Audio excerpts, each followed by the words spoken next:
열왕기하 말씀을 읽으면서 여러 왕들, 그들의 영향력, 그들의 삶에 대해서 소개되고 있는 것을 우리가 계속해서 보고 있습니다.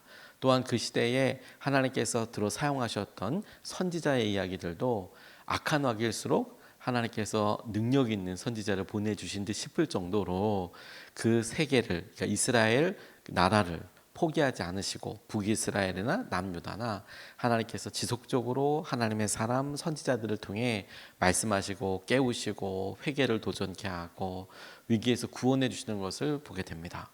그런데 이 열왕기 하에서 특별한 오늘 읽었던 이 본문 말씀을 보면 왕도 아니고 그리고 그것이 엄청나게 어떤 역사의 전환점이라고 할 수 있을 만큼의 어떤 뭐 전쟁이나 만남이나 이런 게 아니라 어떻게 보면 아주 작은 일처럼 보이고 그리고 사람으로 보면 가장 미약하고 뭐 왕과는 비교할 수 없을 정도로 당시에는 부정한 사람의 대명사인 하나님께 벌받아서 나병 걸린 거지 보통 사람들이 이렇게 일반적인 편견을 가지고 있었는데 그런 편견 중에 편견 나병 환자들이 주인공이 되는 그런 말씀 본문입니다. 그러니까 우리가 가만히 보면 역사적으로나 하나님께서 당신의 일을 하실 때 엄청나고 유명한 사람, 능력 있는 사람이 아니고 엄청 중요하고 커 보이고 의미 있어 보이는 사건이 아님에도 불구하고 그 일을 이끌어 가시는 분이 하나님이셔서 그 하나님께 순종하고 하나님께서 쓰셨던 사람들을 통해 어마어마한 일이 일어나게 되는 것을 우리가 보고 그 하나님께서 우리에게 함께 하시는 것을 우리가 오늘 의지할 수 있으면 좋겠습니다. 오늘 두 가지로 이 본문 말씀에서 우리가 붙잡고 기도하고 싶은데 첫 번째로 오늘 우리 같이 기도하고 싶은 것은 부딪혀 보기 전에 걱정하지 말고 일단 만나자. 부딪혀 보기 전에 걱정하지 말고 일단 만나자. 오늘 3절에서부터 7절까지 말씀을 비교적 자세하게 설명하고 있는데 이렇게 이야기하고 있습니다. 여러분 머릿속에 상상하면서 이 말씀을 한번 읽어보시면 좋겠습니다. 제가 다시 한번 읽어보겠습니다. 그 무렵에 나병 환자 네 사람이 성문 어귀에 있었는데 그들이 서로 말을 주고받았다. 우리가 어찌하여 여기 앉아서 죽기만을 기다리겠느냐. 먹을 것이 없는 거죠. 4절 성 안으로 들어가 봐도 성 안으로는 기근이 심하니 먹지 못하여 죽을 것이 뻔하고 그렇다고 여기에 그대로 앉아 있어 봐도 죽을 것이 뻔하다. 그러니 차라리 시리아 사람의 진으로 들어가서 항복하자. 그래서 그들이 우리를 살려주면 사는 것이고 우리를 죽이면 죽는 것이다. 그리하여 그들은 황혼 무렵에 일어나서 시리아 진으로 들어갔는데 시리아 진에 끝까지 가보았지만 어찌된 일인지 그곳에는 한 사람도 보이지 않았다. 주님께서 시리아 진의 군인들에게 병거 소리와 군마 소리와 큰 군대가 들려 쳐들어오는 소리를 듣게 하셨기 때문에 시리아 군인들은 이스라엘 왕이 그들과 싸우려고 헷 족속의 왕들과 이집트의 왕들을 고용하여 자기들에게 쳐들어온다고 생각하고는 황혼역에 일어나서 장막과 군마와 나귀들을 모두 진에 그대로 남겨놓은 채 목숨을 건지려고 도망하였던 것이다 라고 자세하게 설명하고 있습니다. 성 안에 기근이 심해서 성경의 묘사대로 그대로 설명을 해보면 오늘은 네 아들을 다음에는 내 아들을 잡아먹자 여성들이 그렇게 이야기했을 정도의 아주 극심한 그런 궁핍함 기근이 있었습니다.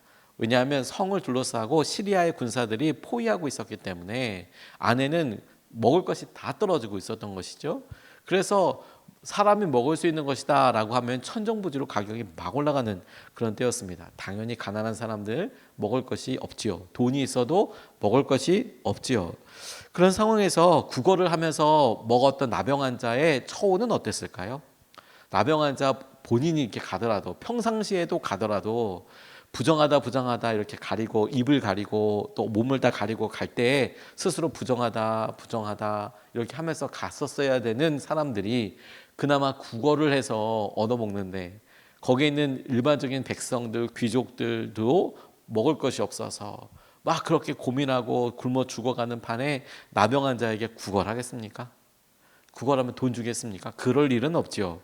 그 얘기예요. 그래서 세 경우의 수가 다 죽는 경우다. 첫 번째 성 안에 들어가서 뭐 달라고 그래도 아마 딱 죽기 좋을 거다. 굶어서 같이. 두 번째 이대로 앉아 있어도 죽을 거다. 그렇겠죠?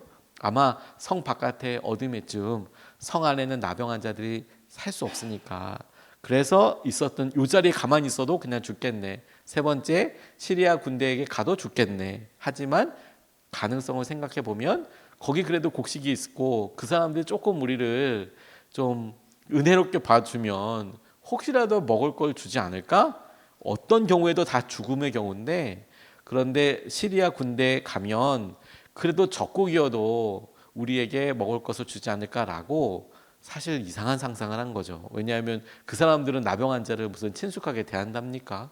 그 사람들도 나병 환자들에 대해서 거기다가 적국이면 그러면 어떻게 할지 우리가 쉽게 상상해 볼 수 있지 않겠습니까? 그런데 여러분, 우리에게도 이런 진퇴양난의 순간이 의외로 많이 있어요. 어떻게 뭐 나가자고 해도 굶어 죽을 것 같고, 가만히 있어도 굶어 죽고, 그렇다고 만나자니 그것도 부담되고, 거기서도 죽을 것 같고, 어느 것도 할 수 없다라고 이야기할 때, 생각할 때가 있지 않습니까? 근데 그런 의미에서 여러분, 오늘 이 본문 말씀은 우리에게 큰 약속이자 하나님의 은혜를 보여준다고 싶어요. 저는 어떤 부분에서 그렇게 생각하게 됐냐면, 이 본문 말씀에서 나병 환자를 어떤 미화하거나 나병 환자의 믿음 뭐 이런 것을 설명하지 않습니다. 미화라고 이야기한다면, 예를 들어서 그들이 지금 이스라엘 사람이면서도 시리아 군대를 갔을 때 이건 그냥 뭐 빼도 박도 하지 못할 증거예요. 배신자 아닙니까? 전쟁 지역에, 전쟁 시기에 적국에 가서 음식물을 구한다? 이건 사실 뭐 배신행위죠. 배신행위죠.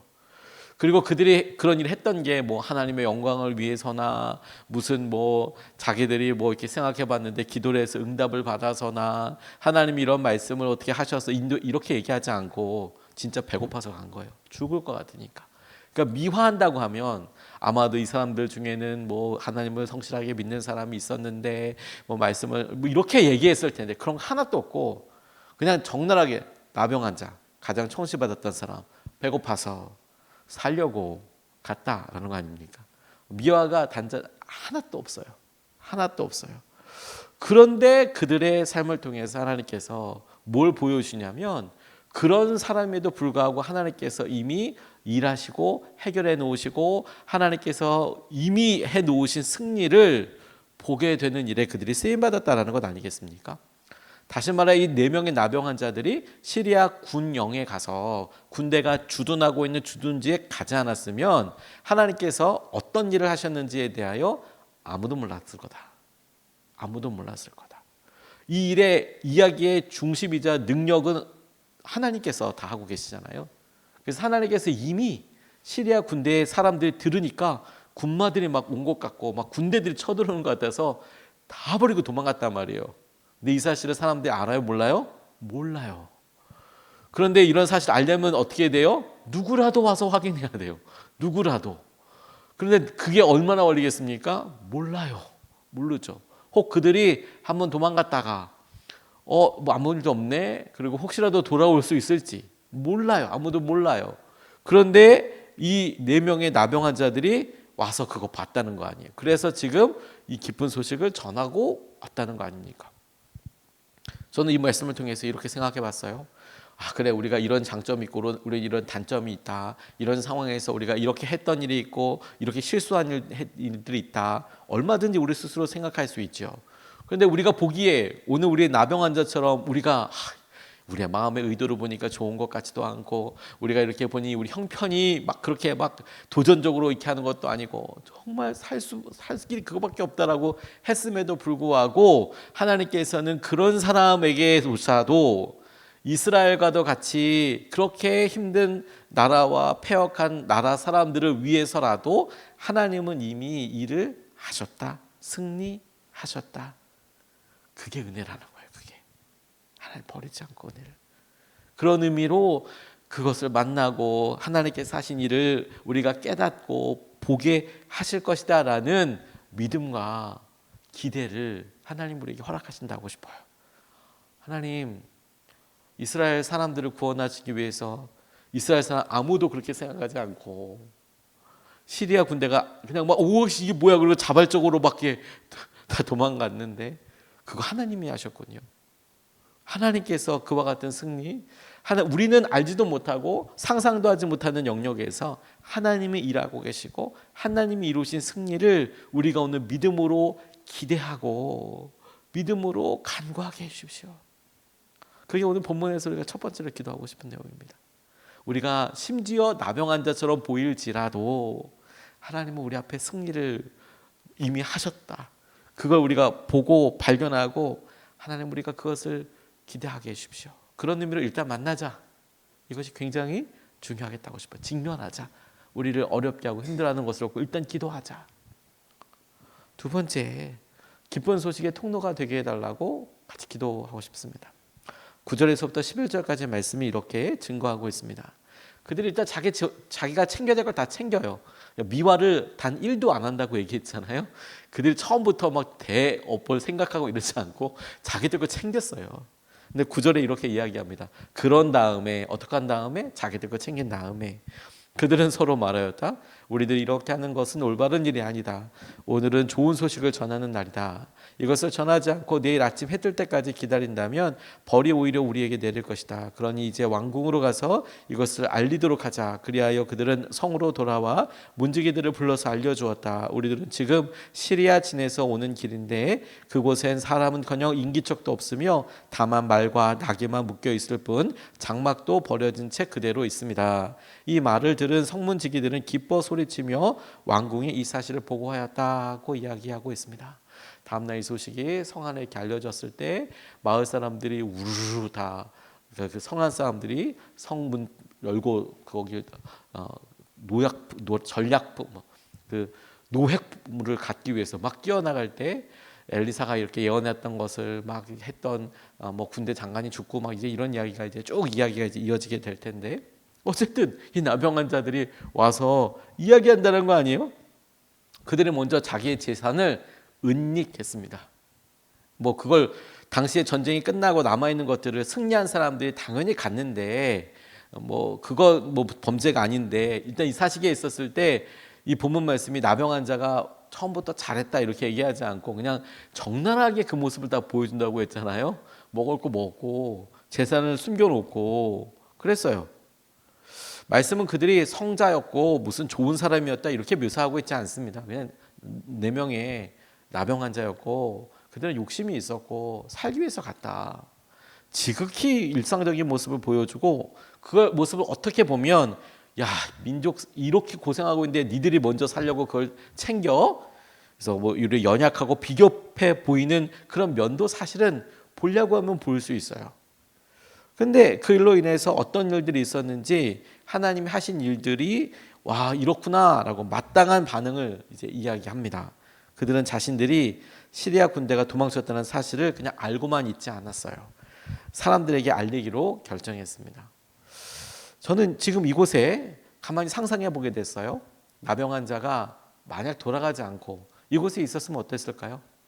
아마 며칠일지 몰라도 얼마나 길지 몰라도 아주 짧은 시간이지만 그들이 얼마나 나병 때문에 사람들 사이에서 고생했겠습니까? 그러니까 적어도 그 시간 동안 성 안에선 사람들이 굶어 죽건 말건 자기는 그곳에 있는 그 많은 뭐 살아있는 가축이든 먹을 거든 하다못해 누가 봐주는 사람은 없더라도 뭐 귀족들이 버리고 갔을 금부치들 여기다 막 잔뜩 이렇게 하고 그리고 며칠이라도 보냈을 수 있습니다. 얼마나 살았겠어요 그나마. 어차피 나병 환자이고 어차피 그렇게만 있어도 언제까지 그러고 있겠습니까? 다시 적들이 쳐들어오면 제일 먼저 죽을 사람들일 수도 있잖아요. 그럼에도 불구하고 여러분 의외로 그렇게 사는 사람들 많지 않습니까? 자기에게 주어진 것을 하나님의 은혜로 생각하지 않고 내가 운이 좋아. 내가 운이 좋아서 그거를 내 것인 양 막 누리고 그 얼마 되지 않는 짧은 삶을 그렇게 살다가 너무 허망하고 허무하게 죽는 사람들이 더 많아요. 거기다 여러분 나병 환자가 이럴 때 마음속에 내가 그동안에 저 성에서 당한 멸시와 모욕을 생각한다면 뭐 구걸할 때 뭐 밥은 못 줄 만져 쪽박은 깨지 말라고 내가 부정하다 나병 환자니까 이렇게 갔는데 돌 던지고 그랬던 애들 내가 저 성을 왜 도와줘야 돼?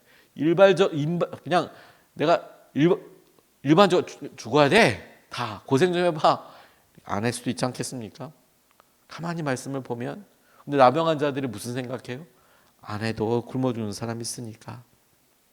그러니까 그들 생각하면서 자기가 본 것을 가서 이야기해 주자. 그래서 뭐 가서 뭐 이런 게 아니라 그냥 자기가 본 것을 이야기해 주자. 이게 우리 사명이라는 거예요. 이게 우리 사명이나 본 것을 말해주자. 우리가 막 엄청 선한 사람 이렇게 성경이 우리가 나병 환자 이렇게 적용해서 보면 엄청 뭐 잘하고 너 그렇게 네가 가서 그런 이야기를 전하려고 하면 옷이라도 깨끗이 갈아입어야 되고 너의 행실이 좋아야 하고 네가 죄를 다 끊어내야 되고 네가 어떻게 해야 되고 이렇게 성경은 이야기하지 않고 네가 하나님께서 하신 일을 보았으면 그 일의 증인이 되어서 그 이야기가 꼭 필요한 사람들에게 과장도 없이 그냥 가서 전해라. 예수님을 만났던 남편이 많았던 한 여인이 그분이 메시아인 것을 알고 물동어리 버려두고 뛰쳐들어가서 자기 아는 사람들한테 이야기했습니다. 내 과거를 아는 사람이 있다고 와서 보라고 이야기하는데 그럴 때 그녀가 마을 사람들에게 설득했던 것은 내가 이렇게 변했어요. 내가 이거 안 하기로 했어요. 내가 외로웠는데 어떻게 이렇게 설명하지 않고 그저 내가 본 것을 내 과거도 그대로 내 현재도 그대로고 내 모습도 그대로지만 내 삶을 알고 계시는 메시아가 왔다라고 와서 보라라고 이야기하는 점이 중심 아니겠어요? 우리도 그렇죠. 여러분 우리 되게 연약해요. 나병 환자 같기도 하고요. 여전히 우리는 욕심쟁이 같아 보일 수도 있고요. 이기적이기도 할 것 같아요. 여전히 머뭇머뭇거리기도 하고 의지 박약에 힘들 수 있어요. 그래서 오늘 본문 말씀은 그래서 그것이 우리가 하나님께서 하신 놀라운 승리와 복된 소식을 전하는 것에 통로되는 것에 단 1%도 방해가 아니다. 본 것을 전해라. 이렇게 이야기하고 있는 거 아닙니까? 하나님께서 우리에게 하시는 은혜와 마음을 우리가 그렇게 누려 나아갈 수 있으면 좋겠습니다. 제가 이 본문 말씀을 이렇게 어제 새벽에 말씀을 이렇게 준비하는데 수요일에 한 전화를 받았습니다. 한 번은 우리 교회에 와서 같이 예배드리고 했던 목사님 한 분이 개척과 관련된 이야기를 이야기하면서 저랑 이렇게 이야기도 나누고 이제 개척을 했어요. 이제 힘든 거죠 이제. 개척을 해서 이제 몇 주 됐는데 엄청 힘들다고 이제 연락이 오면서 자기 힘든 일이 있었나 봐요. 저한테 연락을 줬어요. 그래서 통화를 이렇게 했습니다. 그래서 목사님 그때 뭐 힘을 많이 받았고 뭐 이제 여러 이야기를 하는데 가만히 좀 생각해 봤어요. 그 목사님 우리 교회 왔을 때 저는 진짜 고민 많이 하고 있었거든요. 와 기도 제목이 진짜 너무 많다. 근데 제가 그분한테 이렇게 얘기했어요. 그런데 목사님 개척은 축복이에요. 하나님께서 주신 놀라운 축복이에요. 은혜예요. 하나님께서 해보시라고 한 것은 얼마든지 해보면 너무 좋은 것 같아요. 또 해봐도 좋을 것 같아요. 근데 그건 사실 진심이었거든요. 힘들고 어려울 수 있지만 어렵다고 쉽다고는 얘기 안 했어요. 어려운데 축복인 것 같아요. 한 번도 안 써봤던 믿음을 쓰게 되거든요. 제 모습이 적나라하게 다 드러나거든요. 해볼 만해요. 근데 그게 기억에 남았나 봐요. 그래서 이렇게 그 도전을 받으셨다고 아마 그런 얘기를 또 듣고 싶었나 봐요. 본인이 개척했는데 여간 힘드니까 전화를 했나 봐요. 제가 그 통화 마치고 저 혼자서 생각해 봤는데 말씀 본문을 보고 제가 그런 생각을 했어요. 하나님, 나병 환자 같은 저도 내가 뭐 잘했고 못했고 아니라 경험하면서 느꼈다. 하나님 우리에게 어떤 일 하셨는지. 근데 그게 어떤 사람에게는 힘이 되는군요. 지금 그런 것을 나누기도 부족하고 부끄러운데도 하나님께 나누는 것이 힘이 되겠군요. 그거 하라고 하시는 거군요. 우리 삶에 여러분, 우리가 먼저 걸어봤거나 우리가 하나님께 기도 응답을 받아봤거나 하나님께 하신 일에 대하여 부끄러워하지 말고 오늘 우리가 삶의 여러 일에 통로되어 기준되어 나눌 수 있으면 좋겠습니다. 두 가지 오늘 말씀 같이 나눴습니다. 첫 번째, 부딪혀 보기 전에 걱정하지 말고 일단 만나자. 걱정하지 말고 일단 만나자. 그곳에 하나님께서 하신 일이 있다.